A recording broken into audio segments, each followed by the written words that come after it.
Muy bien.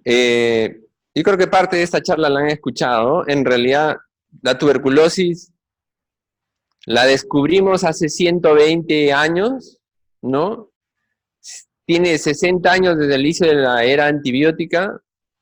Como siempre, sigue siendo la primera causa de mortalidad a nivel mundial, con más de 2 millones de muertes por año, 8 millones de casos nuevos, y obviamente tiene que ver también con el tema de los ingresos, y la mayoría de estos casos están en los países de ingreso medio y bajo.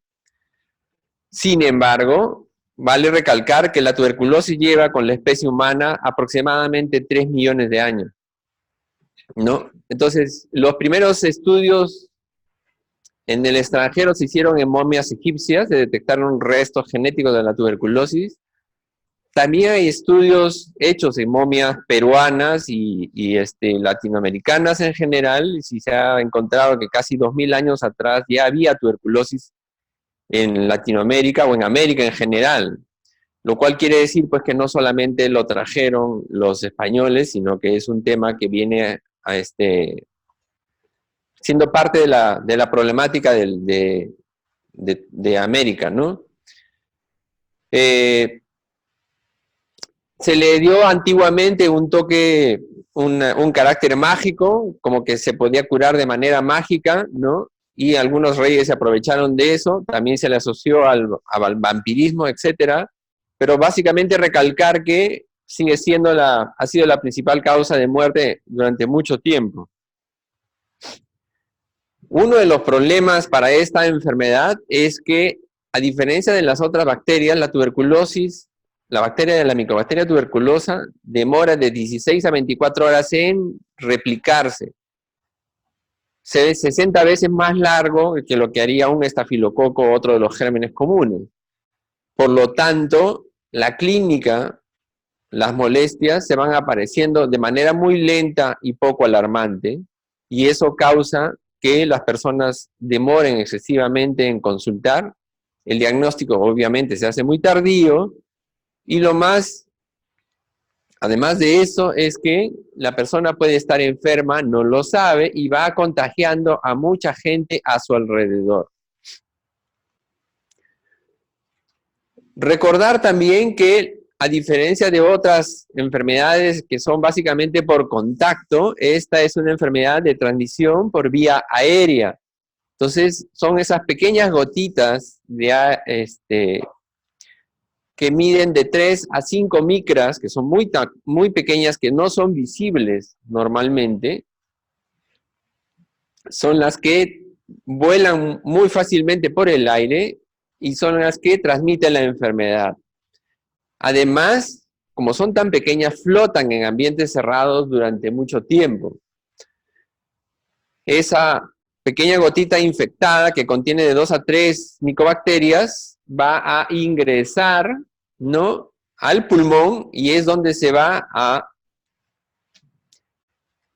insertar y va a causar la interacción entre la persona y la enfermedad. Mientras que las gotas grandes que ingresan por la nariz van a ser filtradas por la nariz y los vamos a eliminar por el moco que botamos por la nariz o por la boca. Esas no van a causar enfermedad normalmente. Las que llegan al pulmón son las que causan enfermedad. Y después de un tiempo, la tuberculosis se disemina y puede pasar por forma pulmonar o forma extrapulmonar. Entonces, como se ve en esta gráfica interesante, tenemos las gotas grandes que van a caer al piso, ¿no? Y tenemos las gotas pequeñitas, que son las que van a flotar en el aire, y un pequeño grupo de estas son las que van a causar el problema. En general tenemos muchas enfermedades de transmisión respiratoria, desde meningococos, estreptococos, virus como la influenza, el sincicial respiratorio que causa epidemias de niños, etcétera, ¿no? Cuando vemos el tipo de contacto, por ejemplo, y lo comparamos con el meningococo, la contagiosidad de la micobacteria es mucho mayor. 1 de 50, 1 de 3, mientras que en el otro caso, 1 de 3000, 1 en 200, ¿no? La micobacteria, por lo tanto, tiene un riesgo de transmisión bajo en contactos casuales, ¿no? pero en el sitio de trabajo, por ejemplo, es moderado, ¿no? En sitios cerrados como clubes sociales, bares, alto. En viajes de turismo moderado, cuando comparten dormitorio en la casa, es muy alto, ¿no? Y cuando hay pérdida, la circulación de aire es alta, ¿no? Y eso nos interesa porque tenemos ambientes de trabajo donde la circulación es mala, ¿no? O baja, digamos. En general, recordemos, por ejemplo, la incidencia. Normalmente antes estaba el rojito solamente acá, en Lima y Callao. Pero ahora vemos que los rojitos se han ido extendiendo en zonas, por ejemplo, Loreto, Ucayali, Madre de Dios, ¿no? Con incidencias altas, ¿no? Sin embargo, el grueso de los casos están básicamente en Lima Metropolitana y Callao, ¿no? Y las regiones verdes son las que tienen más bajo riesgo, ¿no? Y contra todo lo que uno pensaría, digamos, son regiones donde hay poca incidencia, no es porque no tengan plata, sino porque las casas están separadas y la gente no vive tan hacinada, ¿no? Es un tema también ligado al hacinamiento, aparentemente. En esta se ve que la mortalidad, la morbilidad ha ido bajando, ¿no? A por debajo de 100, y acá sí la línea se ve que la tendencia es a estacionar, ¿no? La mortalidad también ha ido bajando, ¿no? Sin embargo, esta es la que más nos preocupa. ¿Por qué? Porque si bien la incidencia va bajando, los resistentes van subiendo y los extremadamente resistentes siguen la misma tendencia. Entonces, el tema de resistencia es el tema que nos va preocupando cada vez. Y tenemos en diferentes etapas de la vida. Tenemos en niños, en adolescentes, en jóvenes, en adultos y también en adultos mayores. O sea, eso no ha disminuido, se mantiene igual. Ahora, en este gráfico vemos que el 70% está concentrado de los casos en el Ministerio de Salud, ¿no? 17% es salud. Y el resto es INPE, gran cantidad, y Fuerzas Armadas. INPE también tiene un buen número, 10%. O sea, los centros penitenciarios se han convertido también en centros donde hay bastante tuberculosis. Muchos casos. Entonces, si lo vemos por regiones, nuevamente, resulta que hay mayor incidencia en Ucayali. En Callao tiene más alto que en el mismo Lima, ¿no? Y va bajando. Y progresivamente, en las zonas donde las ciudades son más pequeñas, la incidencia va cayendo progresivamente, ¿no? En Latinoamérica somos tristemente campeones, tenemos la tasa más alta de toda Latinoamérica de tuberculosis resistente junto con Haití.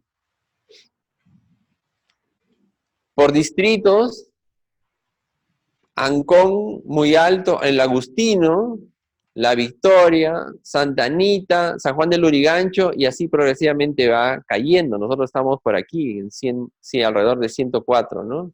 Los Olivos, ¿no? Y nuestras áreas de influencia, ¿no?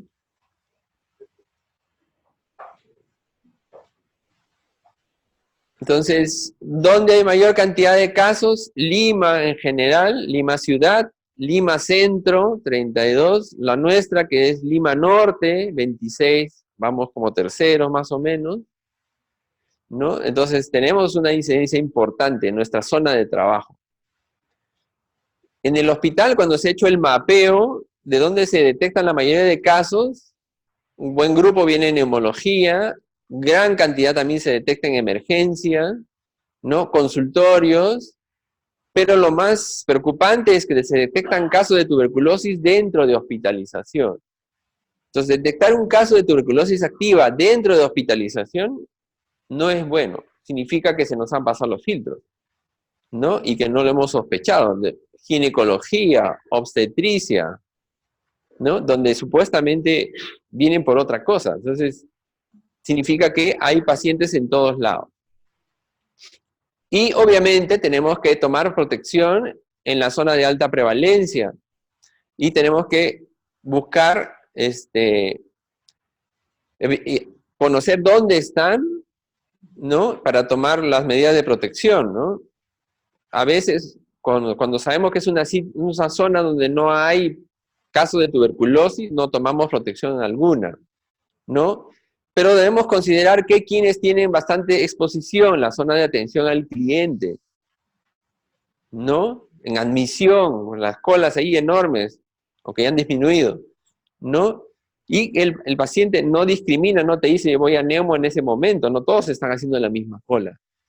Y en emergencia también, y obviamente cuando no sabemos si es un enfermo, ¿por qué viene el paciente? Ni sabemos si tiene tos. Entonces, las medidas de control ambiental, obviamente, uno de los más importantes, ya sabemos que el bacilo flota en el aire, necesitamos una ventilación natural importante. Si se puede, ventilación forzada, sobre todo en las zonas donde naturalmente los ambientes son difíciles, como por ejemplo emergencia, y ahí hay que insistir en que emergencia tiene que tener su sistema de ventilación operativo, ¿no? En algunos casos con filtro cepa, que habían ambientes individualizados para esto, que creo que ahorita ya no están funcionando. Y lo otro es retomar el tema de las lámparas de luz ultravioleta de uso continuo que se ponen en la parte superior, pero eso va de la mano junto con lo que es la ventilación.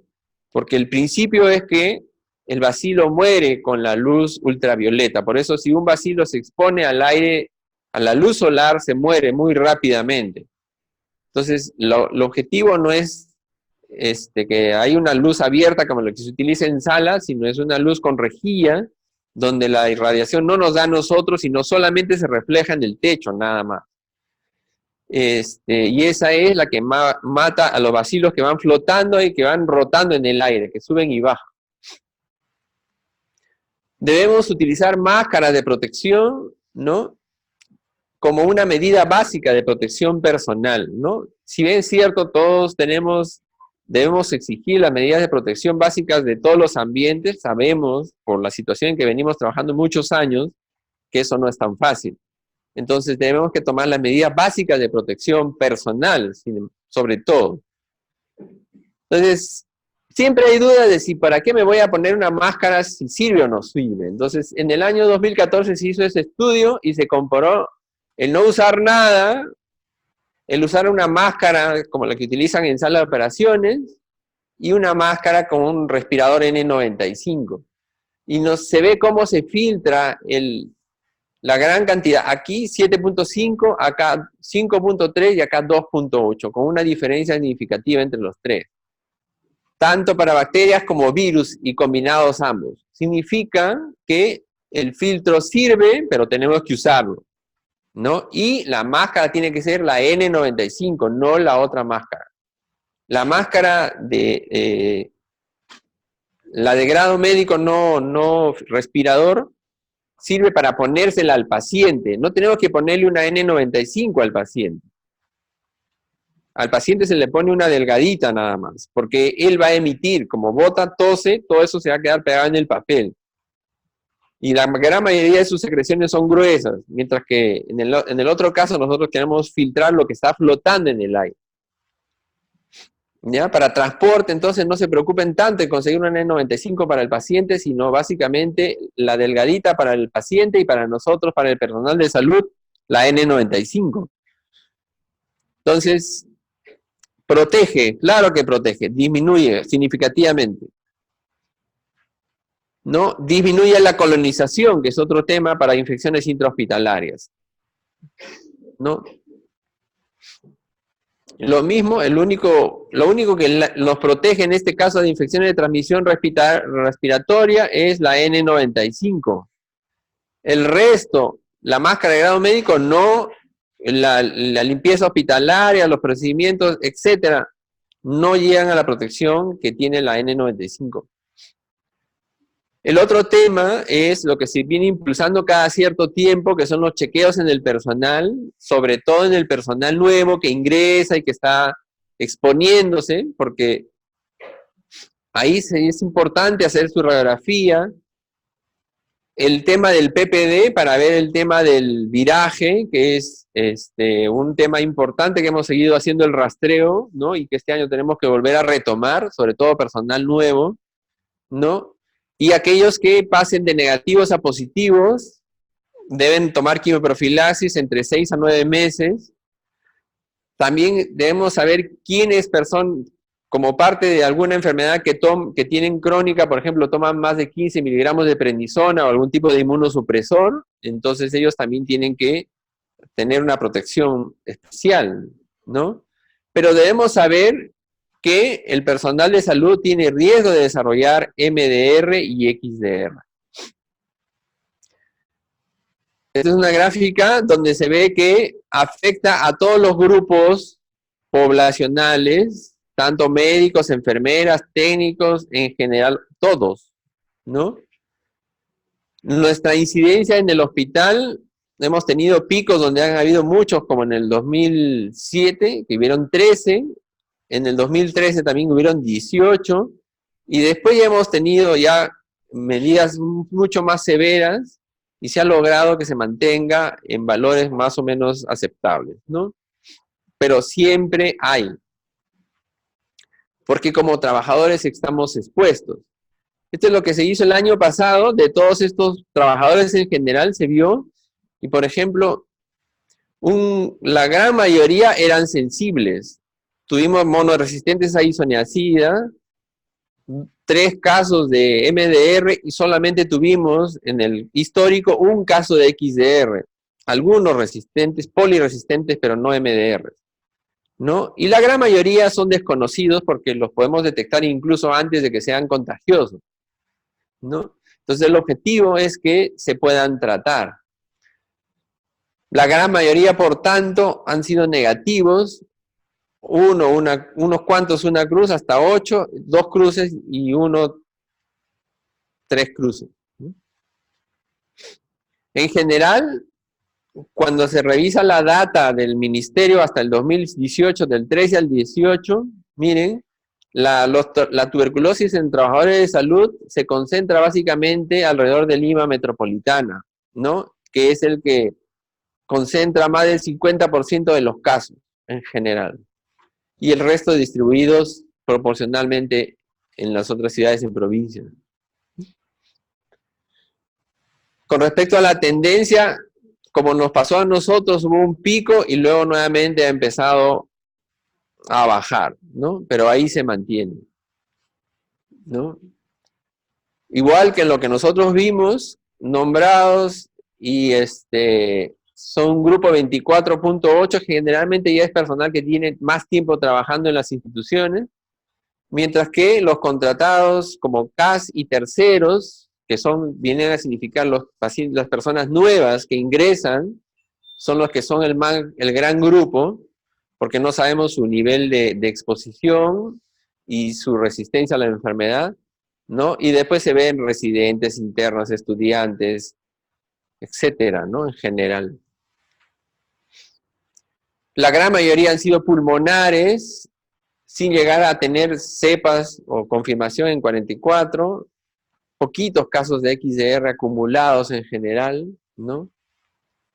Que esa es la parte más importante para nosotros como personal de salud, ¿no?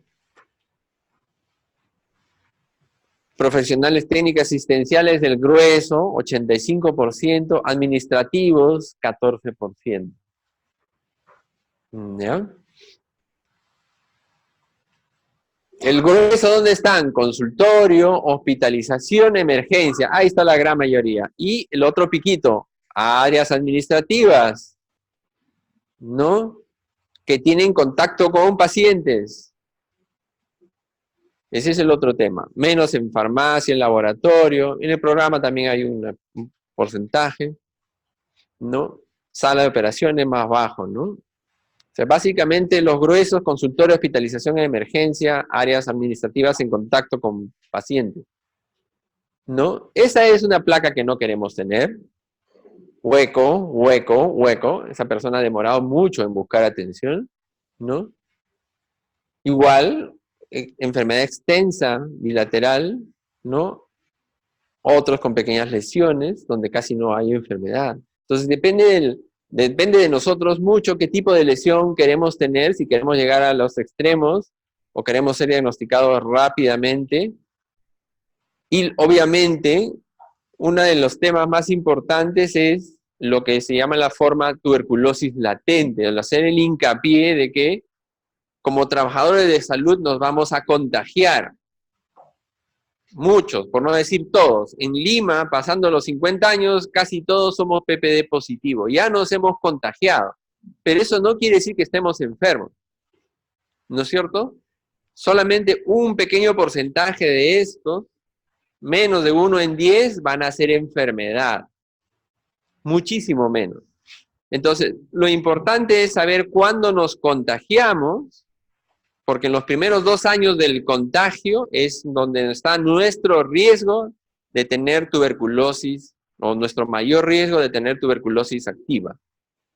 A menos que tengamos algún tipo de medicación adicional, estemos tomando prednisona, algún tipo de inmunosupresor por un tema reumatológico, etcétera. A todos nos pasa, ¿ves? Hay gente que tiene por ahí lupus, hay gente que tiene PTI, ¿no? Y está tomando prednisona.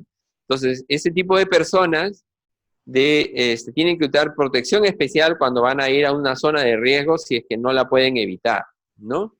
Entonces, debemos saber nuestro estatus de PPD cuando somos negativos y recién hemos empezado y así hacernos anualmente hasta que pasemos a positivos y debemos tomar profilaxis para prevenir el pasaje de ser un portador a ser un enfermo. ¿Bien? Gracias. Buenos días, doctor. Tenía una consulta.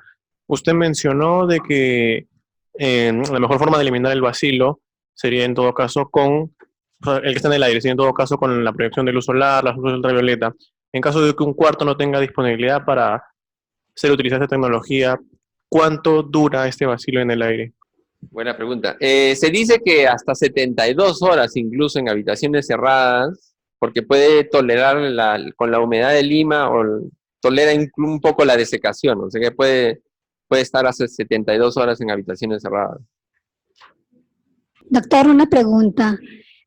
La máscara N95 que utilizamos el personal que elaboramos dentro de emergencias, digamos, ¿cada cuánto tiempo se puede cambiar? ¿Diario o puede utilizarse para 2 días, una semana? ¿No? Porque de verdad Buena pregunta. En realidad, el tipo de máscara, la duración depende del tipo de máscara que ustedes usan, ¿no? Hay máscaras como las blancas o las verdes que son redondas, en donde es como un cono o una cáscara, entonces las fibras se pueden romper si uno les está doblando continuamente. Si es del otro tipo que es vertical, como esta, por ejemplo, ¿no? Hay también horizontales, esas que no se están doblando tanto pueden durar hasta 15 días, ¿no? Pero depende del uso que uno le dé, ¿no? Y cómo la cuide la máscara en general. Pero del otro tipo, las redonditas, por ejemplo, si uno las está doblando mucho, no dura más que una semana o unos pocos días. Tampoco no es necesario cambiarlas diarias, ¿no? En algunos sitios, cuando uno viaja fuera del país, ve que esa máscara la cambian diario, pero en realidad la máscara se puede seguir utilizando si uno mismo la cuida, ¿no? Y le da las medidas de protección del caso, no hay ningún problema. La máscara te puede durar una semana, hasta 15 días puede durar una máscara bien cuidada. ¿Cuántas horas debemos tener la máscara? Mientras estemos en las zonas de alto riesgo de transmisión y poca ventilación. Si eso implica tener la máscara puesta 8 o 10 horas, no importa, pero eso no le va a quitar vida a la máscara.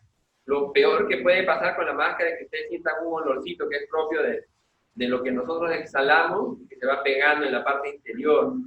Pero cuando eso incluso lo hemos mandado a cultivar, no crece nada, así que no pasa nada, no se preocupen, eso no es malo tampoco. Algunos incluso le ponen internamente una gasita para que no se pegue el maquillaje, qué sé yo, que se ponen, no hay problema, después lo retiran y no pasa nada. Lo único que cuando hacen eso es que siempre asegúrense que los pliegues, el clip nasal, selle bien su fuente, ¿no? Porque a veces por ponerle la gasita no sella bien y uno está respirando por un costado. Ahí sí no es bueno. No tiene que sellar bien. Pueden poner una gasa interna, pero que no afecte el sello de la máscara en sí.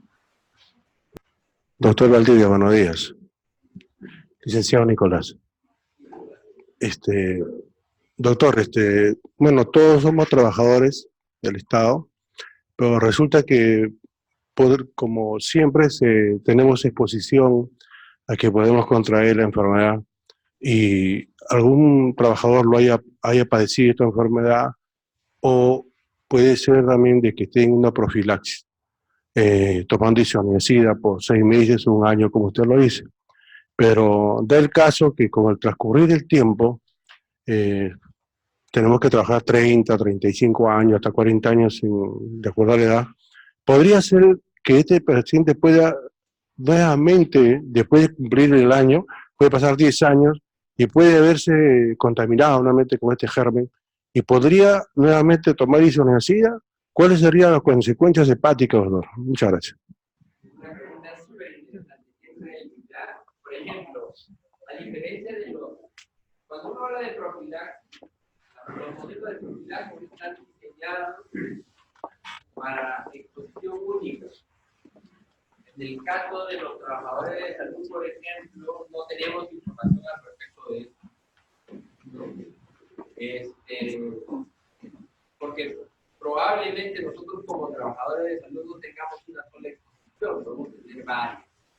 Esto es clarísimo. Ahora, no se sabe si es mejor dar varias veces isoniazida, en realidad no lo sabemos. Si uno lo ha tomado una vez isoniazida, no tendría por qué no tolerarlo si lo quiere tomar una segunda vez, digamos. En realidad es una de las medicinas que mejor se tolera en cuanto a lo que es el hígado, y este es el mayor temor. El principal problema es la interacción con las cosas, con el alcohol, básicamente, pero si no hay ese tema, en realidad la tolerancia es buena. Algunos tienen problemas de dolor de cabeza, cefalea, que es ocasional. La gran mayoría no toleran. El riesgo de hepatotoxicidad es menos del 1%, por eso que normalmente no, porque estamos hablando de personas sanas. Diferente es que si uno además, yo, o sea, tengo mi PPD positivo y de repente yo tengo una cirrosis como tengo esta C. Ahí sí, por ejemplo, tenemos que ver bien con el gastro para ajustar la dosis que vamos a tomar del hospital. Ahí sí cambiaría de la tuberculosis pleural. En general, la tuberculosis pleural está dentro de la tuberculosis extrapulmonar. Como no es pulmonar, es extrapulmonar, el riesgo de contagio hacia afuera de una tuberculosis pleural es relativamente baja, muy baja. Pero la tuberculosis pleural vino por vía respiratoria, inhalada, y de ahí pasó a ser una tuberculosis pleural. O sea, la vía de contagio siempre fue inhalada. Cuando uno trabaja en laboratorio, y lo importante ahí es utilizar cabinas donde hay, y en el otro caso es utilizar zonas de ventilación, y siempre se tiene que trabajar con máscaras N95, ¿no? ¿Ya? Entonces, no entiendo muy bien la pregunta, pero en este caso, digamos, en el caso del laboratorio, yo creo que todo el personal que trabaja en laboratorio sabe que tiene que tomar las medidas de protección de bioseguridad, ¿no? Que son la mascarilla, el uso de ambientes protegidos, los guantes, etcétera, ¿no? Con respecto a los mecheros, sí, ahí sí no desconozco.